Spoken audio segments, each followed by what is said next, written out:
Hey guys, so this is the third lesson of our robots course, Introduction to Robots course. And what we're going to be doing today is we're going to be building out a quick project where there's a lot of possibilities that you can do with it. And we're also going to be covering a really important concept in coding, and that is functions and how to sort of use them.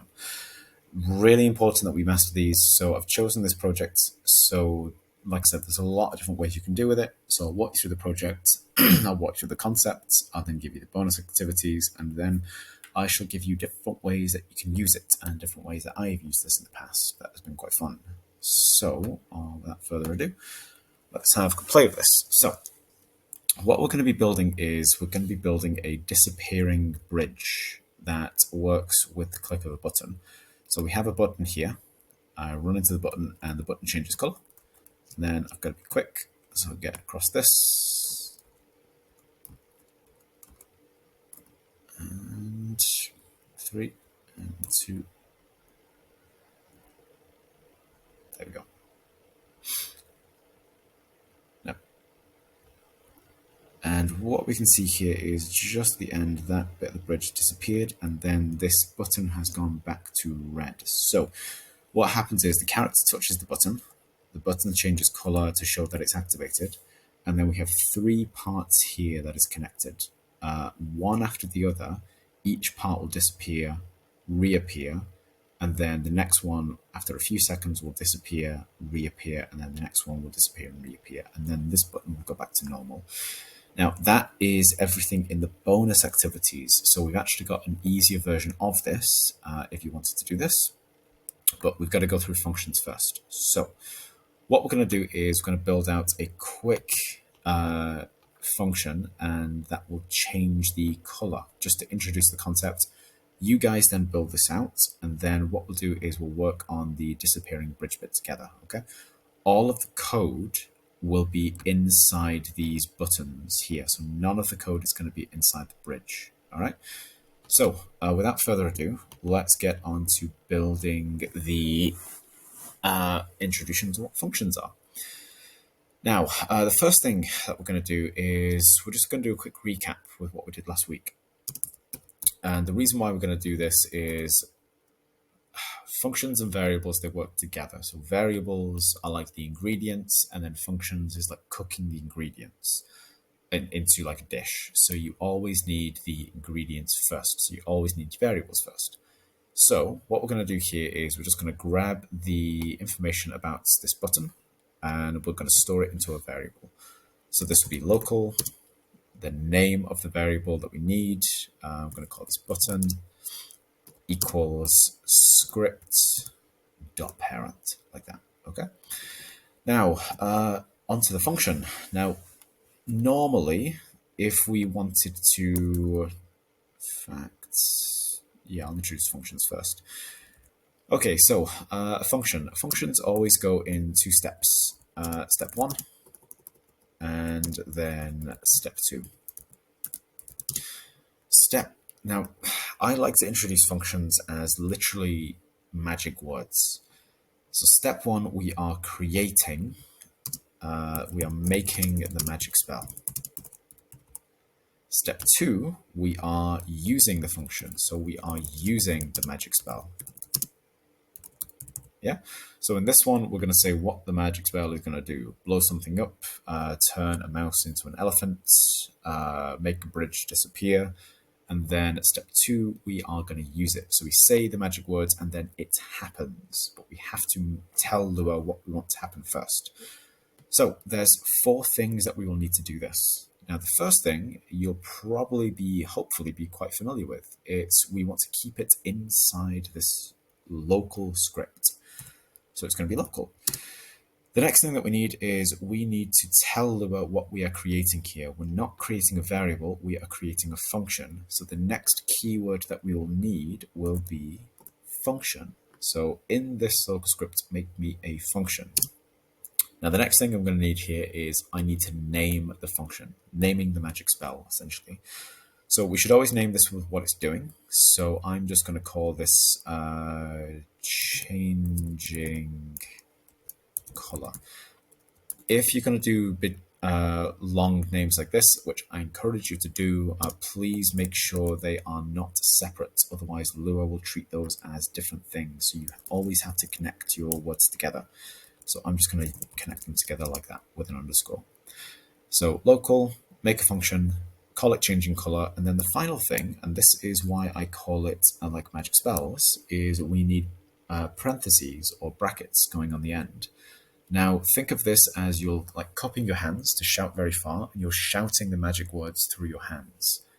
Anything with parentheses on the end or brackets, what that means is it is a function. So we'll be introducing to a few of these things later. Now, if you go to the end of this and press the enter button, you'll see the end keyword here. So what's going to happen inside the function is going to appear between the parentheses and the end keyword here. Okay. Now, just changing the function nice and easy. So what we're going to do here is we are going to change the color. So what we'll need is we will need button. We will need dot color equals color3 dot from RGB, and then I'm going to change this to a orange. Okay. Now you're probably thinking to yourself, why don't I just do this normally? Well, I'm actually going to show you why. So I'm going to make one more of these. So I'm going to make two functions. And the reason Lou is complaining there is you can't have two functions named the same thing. So I'm just going to say changing color 2. And then I'm just going to change the color here from orange to blue as an example, just so we can see the difference. Right, now we've got our two functions. Let us run this and let's see what happens. So if I run, this should change from orange then to blue, but nothing is happening. The reason why nothing is happening, functions always go into steps. They go in step 1 and step 2. Step 1, we have made the function, we've made the magic spell. Step 2, we need to use the magic spell. So to use the magic spell, all we're going to do here is we are going to say the name of the function that we created, and then the parentheses, the brackets on the end. And that will then allow us to call this. So I'm going to pop that there. I'm then going to tell, and this is an inbuilt function inside of Lua. So most of the times you can create your own function, but this one we're going to be using later, and it's really, really useful. It's how to get your code waiting for a few seconds before it goes to the next one. So I'm going to say wait 1 second. So wait is please wait, and then the number you put inside the parentheses is how many seconds it's going to wait. And then I want to grab the second function, change color 2, and then I say wait 1 more second, wait 1, and then let's change it back to that one there. Okay. Now let us test this. So I'm going to run this. So orange, blue, orange, and that is now working. And that also shows you the advantage of this. So if we were doing this normally, to change this, what we'd have to do is we would have to repeat ourselves many, many times. That's bad coding. If you find yourself repeating yourself many, many times, then there'll be an easier way of doing it. What functions allow us to do is they allow us to package up bits of code into magic spells, and then any time we want to use that functionality, what's happening in that magic spell, we just say the name. So now what we can do is any time we want to change the color of the parts from orange to blue, we would then just say this function name. That's it. Now, right now, this is quite a simple code. It's just one line. But when we get to the disappearing bridge, we need to do a few things, and this is going to make it a lot easier for us. So that is your sort of first challenge here. Create two functions, changing the parts from one color to another color, and then using the wait inbuilt function inside of Lua to make it wait 1 second. Once you've got that done, then, so pause my screen now, come back to my screen, and then we'll be working on the disappearing bridge bit together. But please do not delete these. We will be using them later because, as we saw before in this project, we need to change this color first to show the player that this is in fact working. Okay, so pause this video, crack on with that, and then come back to my screen when you're ready for the next bit. Okay. Right, so let's get rid of these for the time being, because what we're going to do first is we are going to build out another function here. Oh, and guys, really important, when you're building your functions, don't mix and match them. So build all of your functions up here together and then use them in the last bit of your code, at the bottom of your code. So don't, for example, start building another function here like this. No, it's a mess. It's hard to read. So keep all your functions together like this. So what we're going to do here is we're going to make one of the bridges disappear. So the first thing that we'll need to do is we need to create another variable, and we need to get this information. So what is this part called? Now, this is where naming is so important. So what I'd like you to do first of all is, once you've built your bridge, I would like you to go into your Explorer. I'd like you to find what you've called it, or find the part that you've made into the bridge. I'd then like you to rename it. So I'm just going to call mine bridge 1, like this. Okay. You don't need to add any code in here, but then come back to your code inside your button. Okay. Now, we need to create another variable for this. So this will be local. And then I'm just going to call this what this is doing. So bridge 1 like this equals. But now it gets different, because button test, we're working in the script inside the button test. So if we say script.parent, we just get the button information again. It's nothing to do with the bridge 1, which is another part in the Explorer. So what we have to do here is we have to go from the top down. So what you're going to do here is you're going to type in workspace, because workspace is where everything lives inside, all the parts that you've dragged in your 3D world.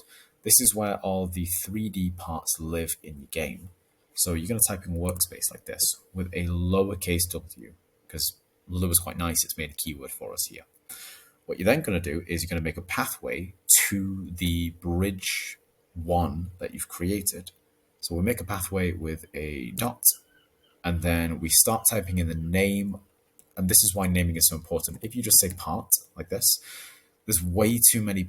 Everything in your game is called part. So you would have to rename it. Otherwise, Lua is going to get very confused. And I called mine bridge 1 like this. Okay. And now that's got us, that has the information about bridge 1 for us there. Okay. So we have button and we have bridge 1. Now inside we need to make another function now. So we're going to do this just as we've done before. So local function, and then the name. So we are just going to call this one disappear bridge 1. Okay. Always call your functions what they're doing. It makes it so much easier when you're working through this. And then parentheses on the end. Put in the end keyword, and then we are ready. So what do we want to happen here? We're going to make a little plan together. Feel free to then pause the video and have a go at this, and then come back and we'll do the next bit together. So the first thing that we want to do is we don't want the bridge to disappear straight away, because we need to get our character across it first before it disappears. Say, for example, we're being chased by zombies, or we've only got a few seconds to get over something. We want to wait a little bit first before the bridge disappears.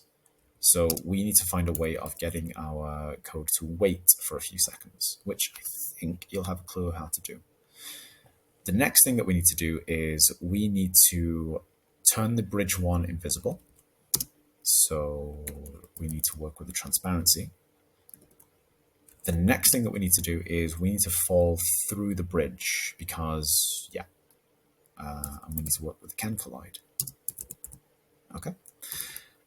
And then the final thing is we need to, how long do you want the bridge disappearing? We want to use the bridge more than once in our code. So again, we need to wait for a few seconds before it comes back. And then what we essentially need to do is we need to make it visible again. So we're going to work with transparency again. And then we need to turn the can collide back to true so we can walk on it. Okay, so pause the video now. And what I would like you to do is see if you can figure out how to do this. And then, oh, just a quick one here. Get rid of this. We don't need this anymore. And then just to test this is working, make sure you call your function here like this. And then this will then show you straight away what is happening. Okay. So pause the video now, have a go at this, then come back and we'll do it together. Okay, so we're going to do this together now. So we have disappearing bridge 1. So we want to wait for a few seconds first. So I'm going to say wait 3 seconds. Okay, just to see if it's working. In fact, no, just in testing purposes, I'm going to do this 2 seconds. The next thing I want to do is I want to turn my transparency for my bridge 1. Do not do the button, do not get these confused. And this is why naming is so important. So we need bridge 1 here. So bridge 1.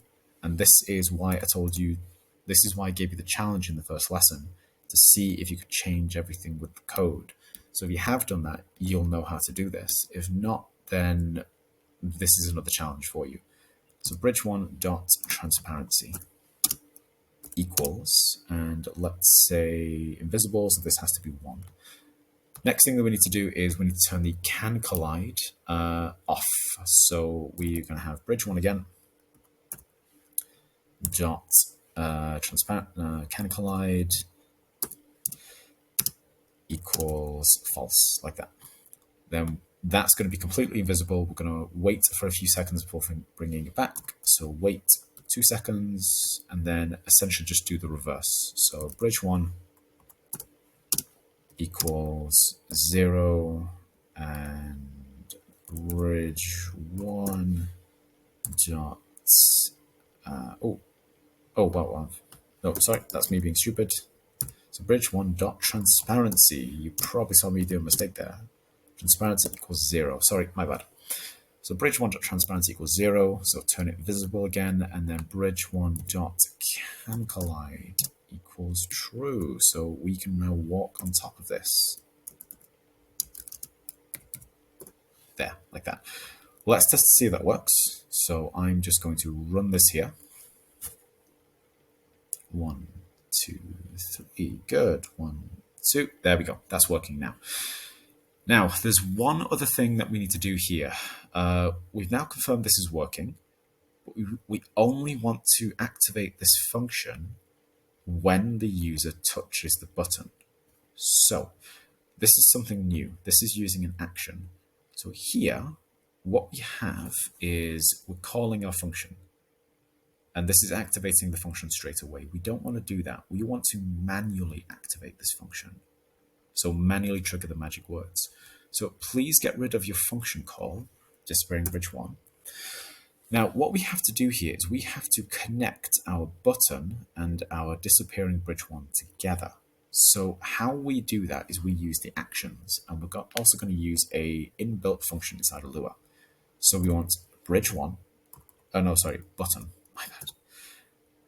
Because this is what we're going to be physically touching. So button, and then we do a dot because we're going to connect it to something. And you go down to the third one here. Anything with a lightning bolt, that is going to be an action. And that does something. So what we're saying here is when this is touched. So if you don't see it, start writing touched, and you'll see it there like that. First one. So button.touched. So dear computer, when the button is touched, I want you to do something.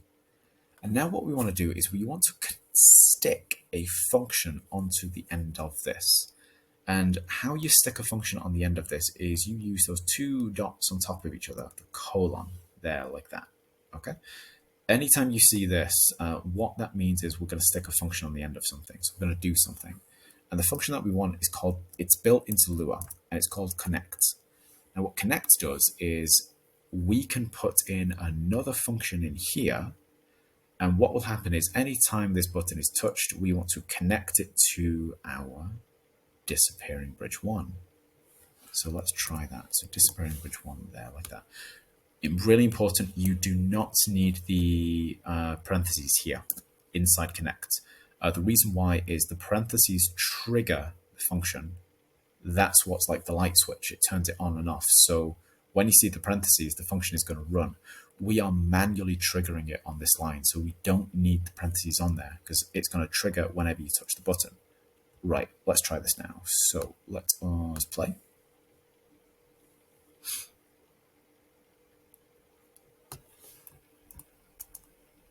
One, two, three, good. One, there we go, it's working. Now there's one other thing that we want to do here. We just want to tell the player that something is happening when we've actually touched this. It's very similar to this one here. And there's a few different ways you can do this, but how we are going to do it is, and this is why I told you not to delete your code before. How would you guys use your changing color and changing color 2 inside your disappearing bridge 1?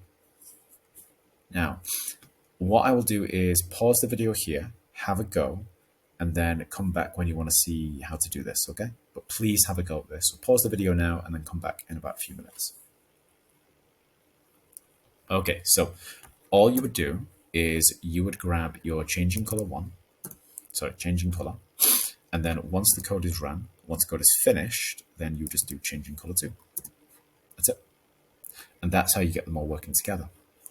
So let's play this.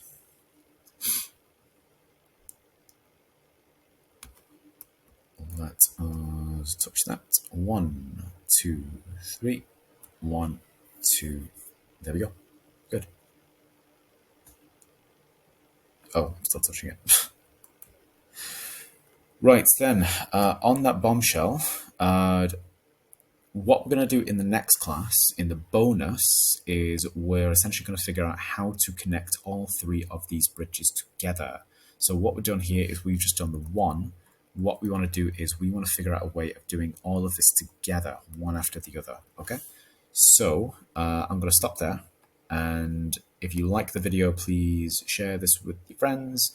And in the next class, after the bonuses, what we're going to be doing is we're going to make landmines, a teleport system, and a locked door that you can only get through once you sort of trigger some buttons and things. Okay. So on that bombshell, I shall stop, and I'll see you in the next one.